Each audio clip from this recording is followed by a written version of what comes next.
Up here. Great introduction, Ben. As you said, we are here to talk about the transformative impact of AI-powered tools on customer engagement. Our panelists today, we have the Global Director of User Experience at Whirlpool, Heramb. We also have with us the Senior Voice Contact Center and Collaboration at Wyndham Hotels and Resorts. That would be Joe. And then also joining us is the Chief Revenue Officer at QStory, Simon. So I obviously want to give you all an opportunity to introduce yourself first to start off. So I'm going to start right to the left of me. Thank you for that. Yes, my name's Simon Beck. I am Chief Revenue Officer at QStory. I'm going to keep it really quick. What QStory do is we're a suite of products that help you optimize how you plan, how you schedule, how you manage service level risks, and how you manage employee engagement. As you can tell by my accent, I'm UK based, and we work with a bunch of customers across the UK, leading financial services institutions. But in the US, where we've just started to work, we also work with companies such as Vivint, the home technology and automation company, and eBay, who I probably don't need to explain to you. Heramb. Thank you, Amanda.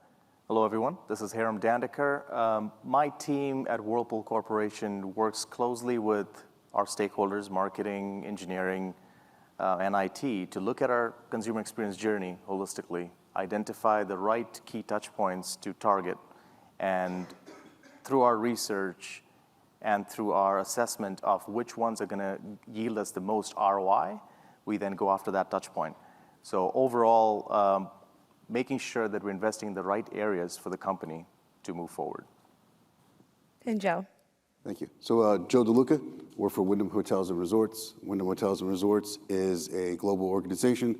We have properties in 95 countries across 25 different brands, and I think we are pretty close to 9,500 properties at this point.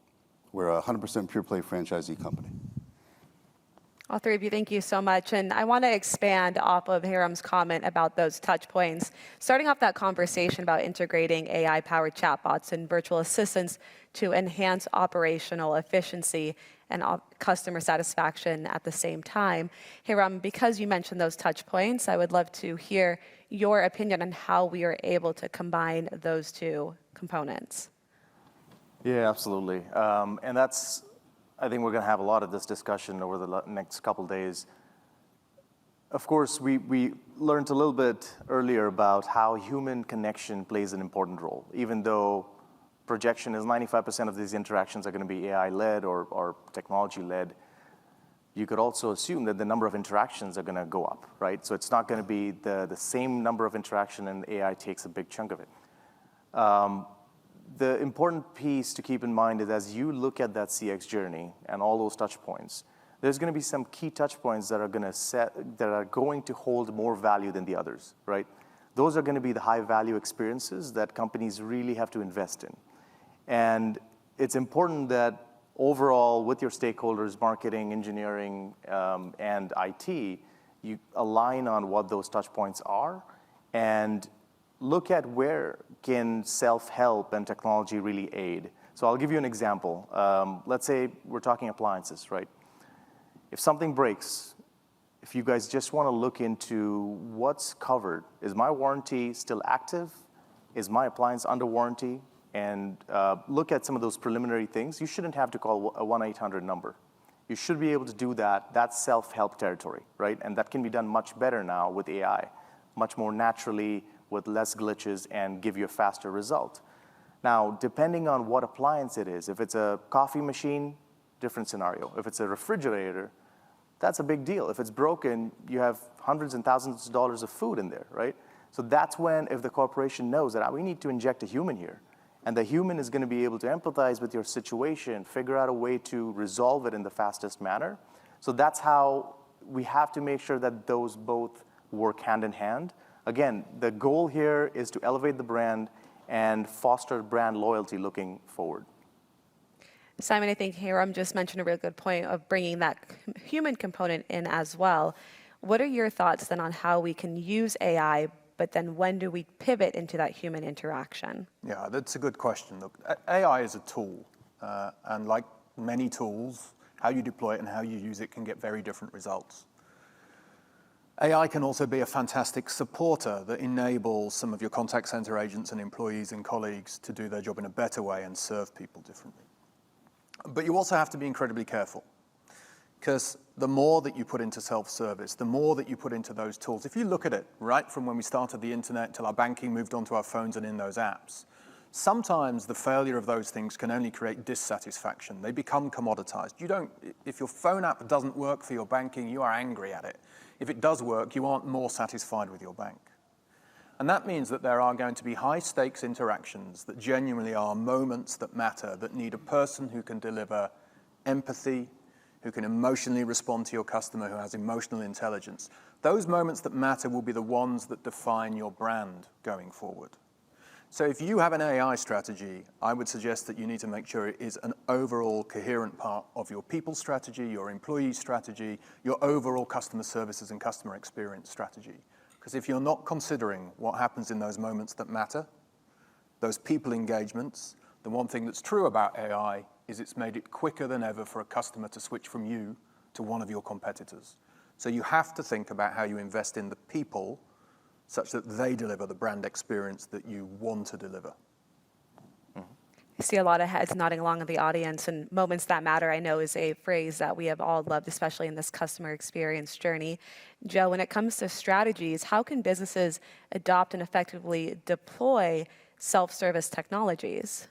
So I think when you look at self-service, I think the containment and deflection play is pretty easy. I think that's where the ROI is pretty straightforward, especially if you're looking at it specifically from the perspective of how much agent time can we go ahead and take away. That's the easy part, but I think that looking at it just as simple as just containment and deflection is kind of short-sighted. You need a much broader perspective on how you address those initiatives, and that's just a fundamental understanding of what you're trying to achieve.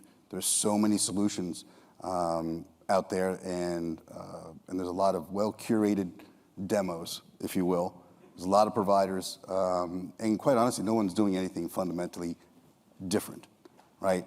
So I think it's just important to have a broader understanding of what you're trying to achieve, where it's going to create the most value, and be incredibly mindful of creating friction where friction never existed before.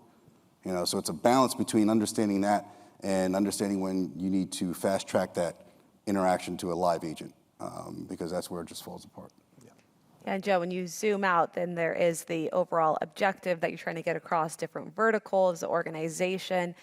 There's steps that we need in order to push the needle forward. Do you have any ideas on what the first maybe few steps would be? Good question. So here at Wyndham, we address the whole AI, or just the concept of the use of AI,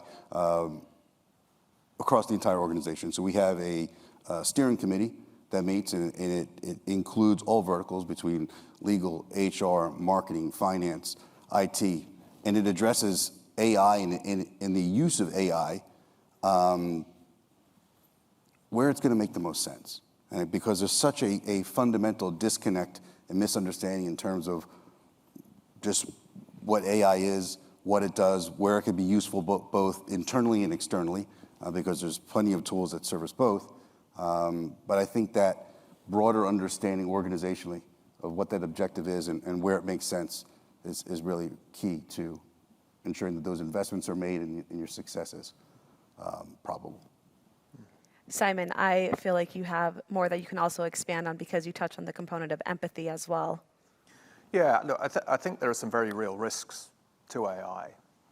In many cases, if you looked at, if you did a Google search a year ago and said, show me the top 20 companies who are delivering AI, and then looked at those top 20 now, 8 to 10 of them would be rebranded, have different names, or not exist anymore, right? So you're putting a lot of trust in it.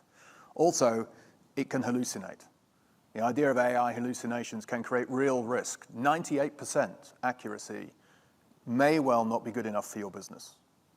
Its ability to create a new policy you didn't know about, its ability to be easily tricked into saying things about your company that you didn't want said about your company, that's all out there. So you have to be really careful about rapidly deploying those technologies. But I agree with Joe. it's not all about containment and deflection. While those are the big parts of it, you have to make sure that you're meeting your customer where they want to be met, how they want to be met, which is specific to that moment for that customer. Some of your customers may be very happy to use self-service once, but that the next time they may wish to have a white glove treatment and experience customer service that is hand curated and delivered to them. Across Joe's many resorts, there will be a different brand experience that you want to deliver, which may change how you want to deploy AI technologies and self-service technologies to meet the needs of that brand. So you've always got to be putting the customer first, and you've always got to be making sure that you are delivering with your people, with that overall experience, something that is consistent with your brand promise, and that is what will generate customer satisfaction. So you've got to invest in training for your people. You've got to support them in a different way. You've got to allow them to have the time to be well prepared, well rested, emotionally ready and able to deal with what will be increasingly, if AI has taken away some of the simple things, more complex, thorny, and difficult problems that reach a human. So it has to be part of that overall strategy. And just to expand on a couple thoughts, I think the way you're working with your stakeholders to come up with a strategy is absolutely the right way to do it. Because I have heard over the last several months that there are some leaders, whether they're in IT or engineering, and everybody wants to adopt the next new technology, right, to drive innovation within the company and meet their KPIs, for example. But this is where if you don't have a consensus on the strategy for CX, that's where it can fall apart. So it's super important to not go technology first, even though there's a lot of temptation to go technology first, but go the strategy first. Understand what key touch points you're trying to resolve, and then understand what the value of each of those touch points is, and then go after them. The other point that you brought up is in a context. That's what came to my mind, is we were in our shuttle bus from the airport with Suma and PETA. We were talking about how each of these touch points in your CX journey have a certain dollar value, right? Some of them are high value touch points. Some of them are low value touch points. But this doesn't mean that every high value touch point needs a human associated with it. Because think about telecom.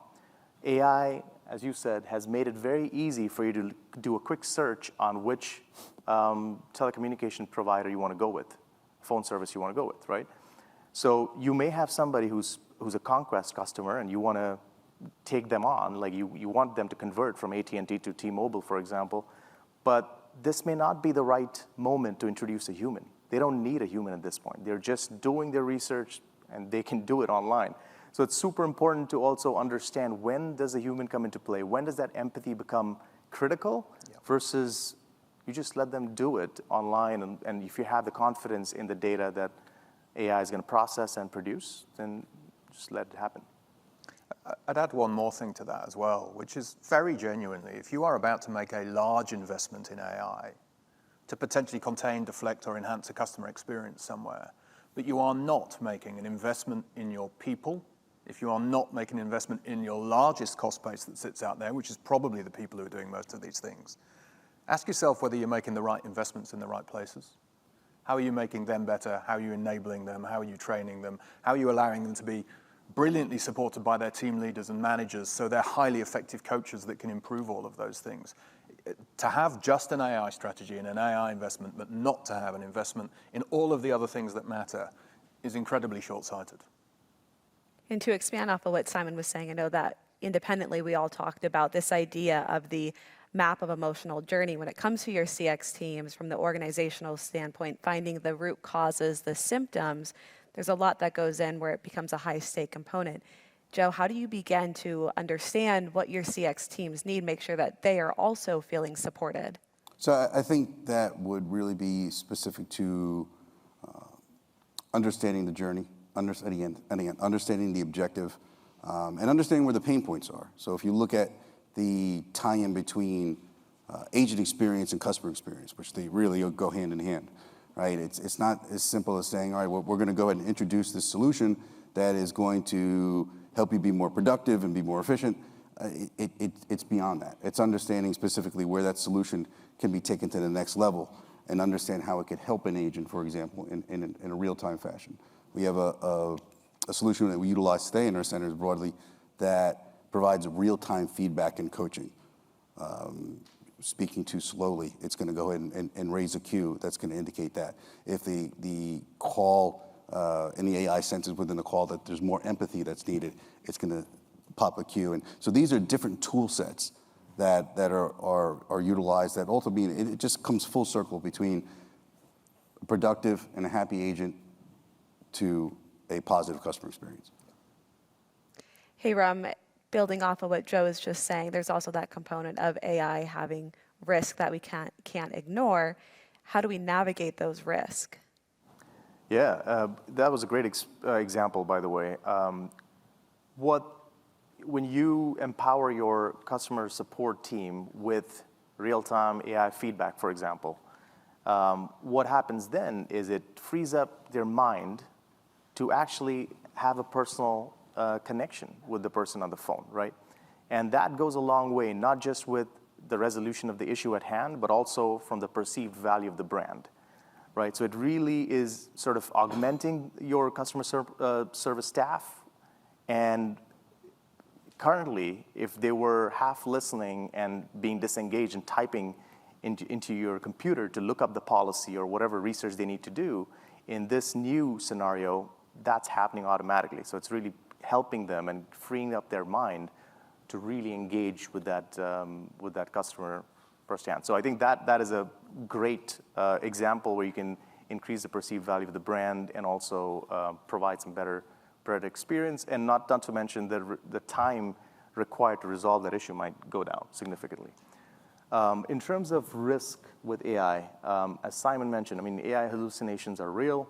Now, granted, we're living in a world where that's been registered. Companies know about the hallucinations, so that's also going to get progressively better, right? Exponentially, those hallucinations are going to go away if more companies are going to start doing more focused applications of AI, right? If you look at ChatGPT and some of the other applications that are out there, they're too broad. They're trying to do a lot, right? And that's when hallucinations happen. But if you're focusing your AI solution on a specific use case, that's going to reduce the chances. And it's going to learn from its mistakes, and that's going to get better. But having said that, when it comes to financial institutions, for example, you can't take those risks. I mean, you have to be absolutely sure where AI can be used and where it can't be used. So we have to be very mindful of that, but I do see hallucinations going down as time progresses. There was a UK company that was in the news last week in the UK. It's a courier company. It's very large. It's a big one. Its own AI chatbot it implemented was very easily goaded by some slightly mischievous users into saying incredibly negative things about its own company. And when I say incredibly negative, fairly profound, fairly profane, it was a bit, and they got no good news. They just got bad news, because that becomes news then. So actually, you're opening up a small target window for those that want to be mischievous. I'll also add one more other thing about AI, which everybody wrestles with.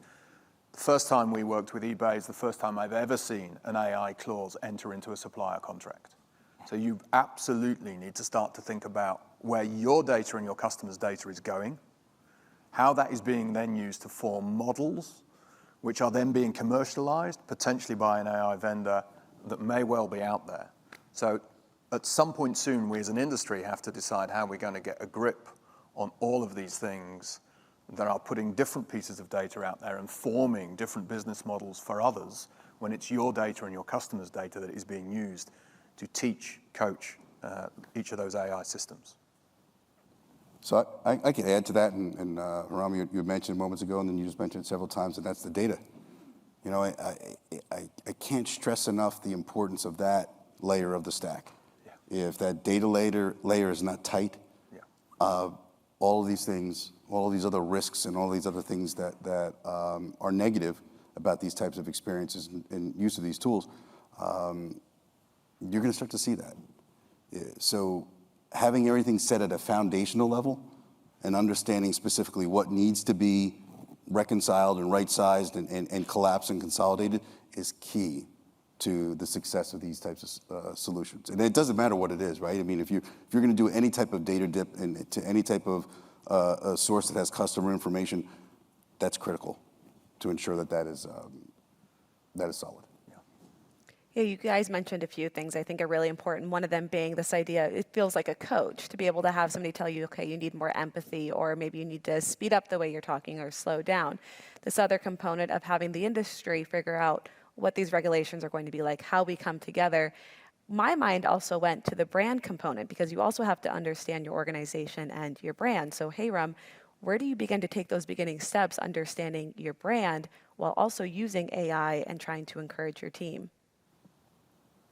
Big question. It is, yeah. I mean, for a company that has a few brands under them, we have to use technology and tailor your experiences differently, depending on your customer segmentation and your target audience you're trying to reach. For example, Genair, or the competitor of Wolf and the upscale brands, right? Sub-Zero, Wolf, Cove. Perhaps there's more human intervention there because a lot of our, we don't have Genair selling at Home Depot and Lowe's, right? Those are more builder channels. Those are specialty boutique stores. So we have to understand, and it comes down to meeting the customer where they are, right? I always say that, I'll tell my team, that the CX journey has to be congruent with the natural human behavior. You can't expect them to do something different. We're all creatures of habit. So if they're used to a certain behavior, it may slowly evolve, but we can't expect it to evolve overnight, right? So we have to make sure that we are there with where they expect us. So in terms of brand, for Genair, for example, we may not expect our users to do a lot of online research. We may expect them to walk into one of those stores, the boutique stores, or have a builder come over to have a discussion with them, and that's how we have to plan our CX for Genair. KitchenAid, different story. It's a heavy D2C product. We have smaller appliances that are sold on Amazon and our own KitchenAid.com. So the way we approach that brand is going to be different because we have younger clientele, younger consumers, and they're open to a different experience. So we may go more technology heavy on KitchenAid versus Genair. Simon, how is your organization approaching the brand component? Fundamentally, by helping our customers be really able to super serve where they want to super serve by ensuring that the agents, the employees, the colleagues, the teammates that are delivering that customer service are there, they're present. So, customers don't experience long wait times. We're managing the threats and everything else to make sure you have the right resources and the right skills at the right time. That they are emotionally attached to the organization. They feel proud to work for that organization because that organization is offering them a good deal. And when I talk about a good deal, one of the things I'd say is every single time you ask for something from your employees, you should actually be thinking, what's the deal I'm offering them here? If you are asking them and empowering them to be empowered by you and work for you on behalf of those customers who they're talking to, ask yourself a question about whether you are empowering your agents, your teammates, and your colleagues to be able to make some of their own decisions about when they want to work, how they want to work. And if you manage that, they are going to turn up to perform for your brand, attached to you, feeling like they're well treated. You're going to get the benefits of longer tenure. You're going to get the benefits of them being well rested and well able to deal with your customers in the way you want your customers to be dealt with. It's very dangerous in a customer experience world, in a customer services world, to have an agent going from stressful complex call to stressful complex call to stressful complex call. It's fair to say that the customer who is the third one in that queue is going to get a significantly worse service than the one that you wanted, the one that you wanted to deliver, and that those who was at the front of that queue got. You need to be able to give them the time to be at their best to deliver that brand experience. Just one last thing as well. I think that you have to remember AI as a tool. To each and every one of you in this room, how would you feel if you were constantly being told by a non-human device to increase your empathy levels? People need to coach people sometimes. So you need to create that time for that to work. It's a great tool, but it will not replace the power of human-to-human connection, high-quality coaching, and looking after your people. And I do want to open up questions to the audience. If you're joining us digitally, you can post that in the chat. Obviously, here in the room, you can also raise your hand. Tyler has a microphone, so if any hands come up, he will get that over to you. And then I am also keeping an eye on our chat. Joe, I do want to toss over the same question to you, though, because you are dealing with people who you're standing between them and their vacation, or them in a very heavy travel day where maybe they're already upset. So how do you approach brand? So I think you got to be very prescriptive in terms of knowing what you're selling, knowing who you're speaking to, and understanding, well, one, what their expectations are, and that goes through understanding and being able to provide what really is a channel of choice, right? So you can't limit the interaction. It's just not just simply just the voice channel. You have to look at this from a digital, social, and so forth. So being able to provide that consistent experience plays into ultimately that overall brand experience. And then you got to look at it a little bit more individually too, right? I mean, so there's a balance. None of these solutions are absolute. None of these solutions are going to be completely things that are going to replace outright the human component. So there needs to be a balance there. What that balance is for whatever organization, particular journey, don't necessarily know, but you need to understand that. And I think that's where you have that broader understanding across the organization of knowing what you're trying to achieve and where it's going to be demonstrating value and where it's not. But you do need to understand your customer in that regard, and I think that's goes full circle. I want to stay on that topic of balance because we do have a question from the virtual audience, which, Simon, I'm going to toss this over to you because you mentioned the importance of finding the balance between AI investments and your people investments. So how do you determine that balance in a fast-moving tech environment? I think the fast-moving tech environment should be, in many respects, a secondary consideration to you knowing what you want to achieve, what outcomes you need to get to, and being absolutely focused on those. You could get distracted by the latest piece of shiny that promises the earth, by the well-curated PowerPoint decks and demos that you see that are out there.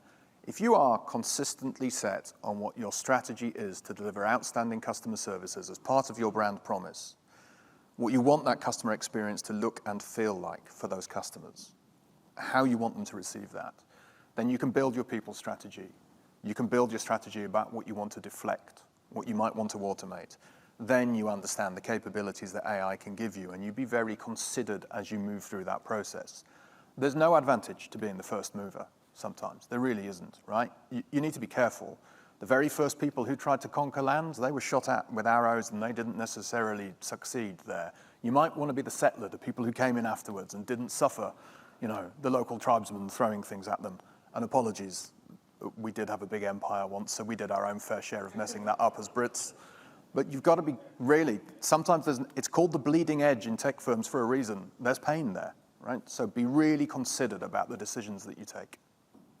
Wanted to make sure we don't have any questions here in the audience. If anybody wants to raise their hand so Tyler can bring the mic over. We do have another question in our virtual audience. I do see a hand in the back, Tyler, if you want to go back there.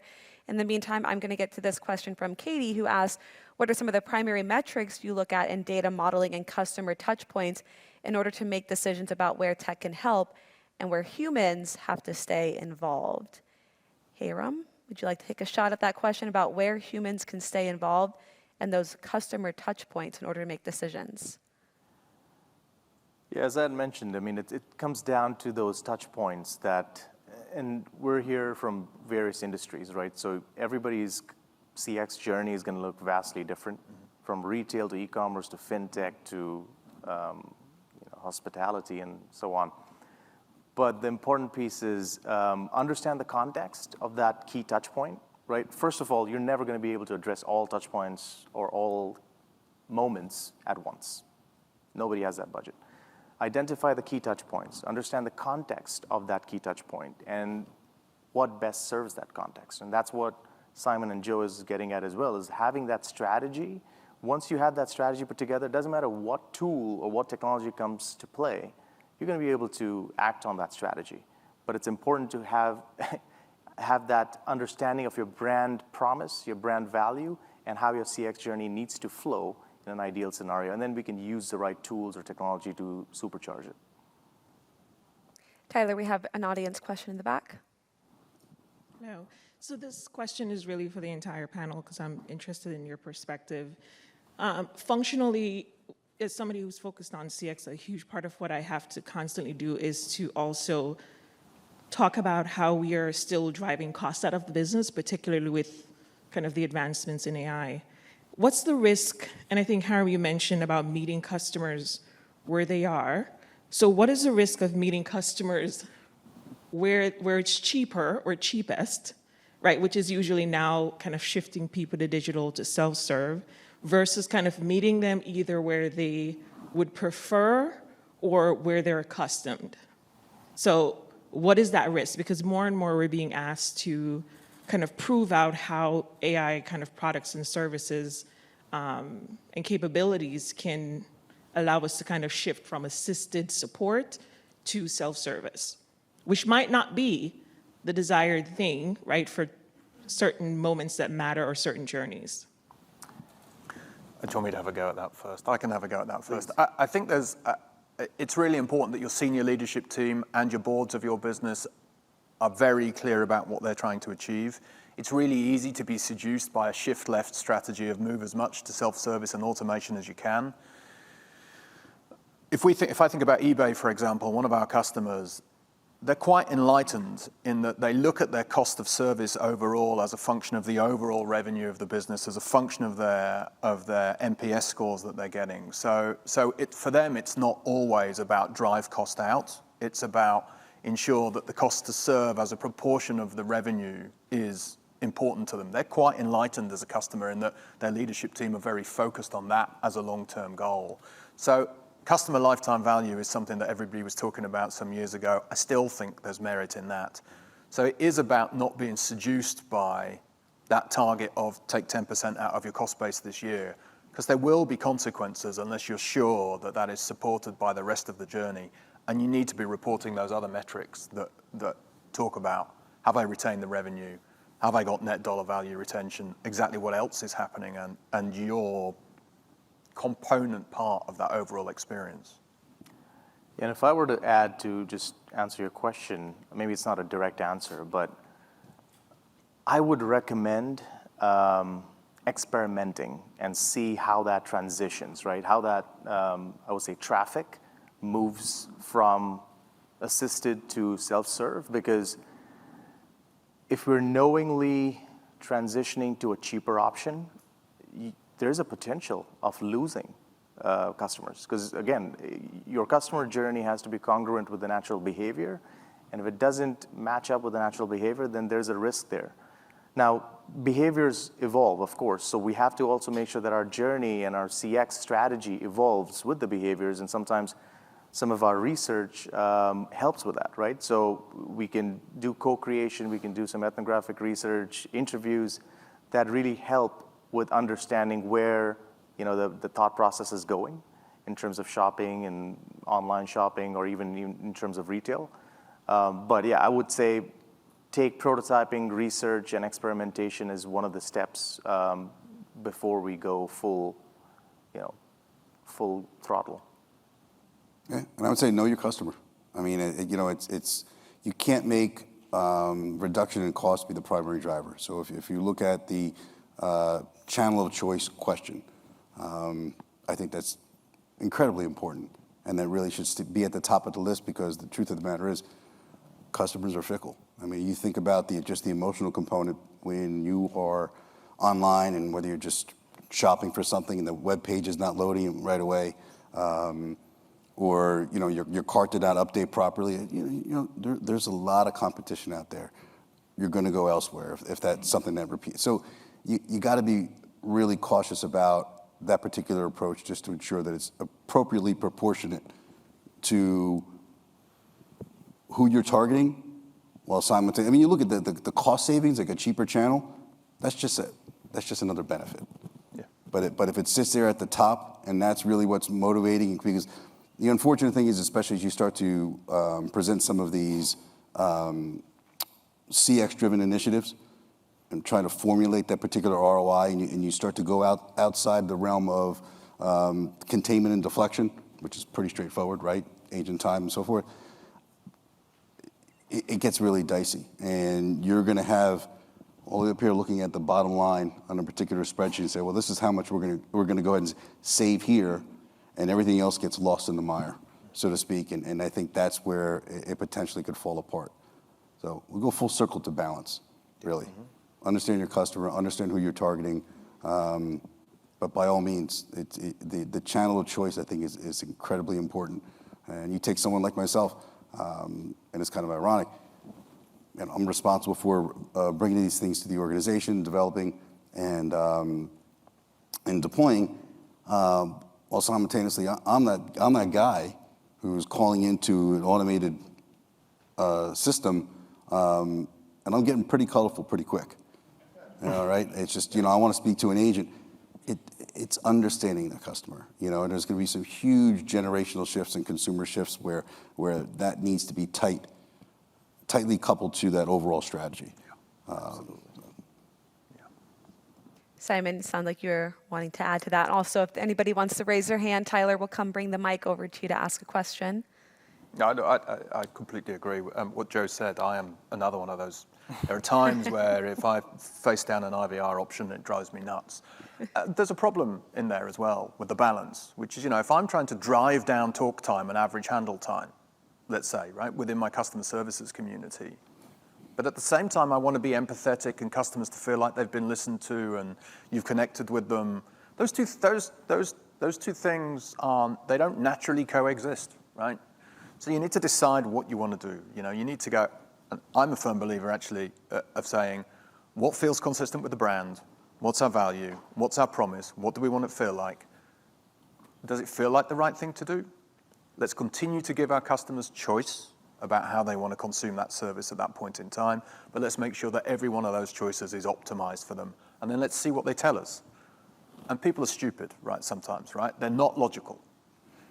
There's an old story about Sony when they introduced the Walkman, and they introduced a black Walkman, and then they decided they were going to introduce a yellow Walkman. And they brought a bunch of people into a room for a focus group. And all of the people in the room said, I think the yellow Walkman's a fantastic idea, and I would absolutely buy a yellow Walkman over the black one. And as a thank you, on the way out, they had 2 buckets by the door, one full of black Walkmans, one full of yellow Walkmans, and said, on your way out, you can take one as a thank you for being here. And they all said they'd buy the yellow one. They all took the black one. So you have to be careful, right? You have to give people options and observe what people do, and that's what you need to respond to. We have a question in the front. Hi, Tim Broom. I'm at Humana. So, and we're in the Medicare space, and you said something about generational changes. So ultimately, Medicare, you have 65, and now you can switch over, and we're the leader in the space. Huge. So we made it. I'm the transformation manager. So we transfer them from on-prem to cloud. So now I've got 35,000 agents that are on cloud, and we want to introduce some new channels, but we're behind. And you said something about strategic. I'm not sure if legal's at the table. I know there's certain people that are not at the table from an AI strategy perspective, but we know that our clients, right, because they're aging, right, so that I'm not 65 yet, but when I get there, I'm going to want to be able to use these channels. And we're hearing that today. What happens when you're behind where your clients want to be, right? And I've been saying this for 30 years, do no harm. And I've been saying that because I have a seat at the table. And we want to do this and we want to do that. And I'm like, do no harm.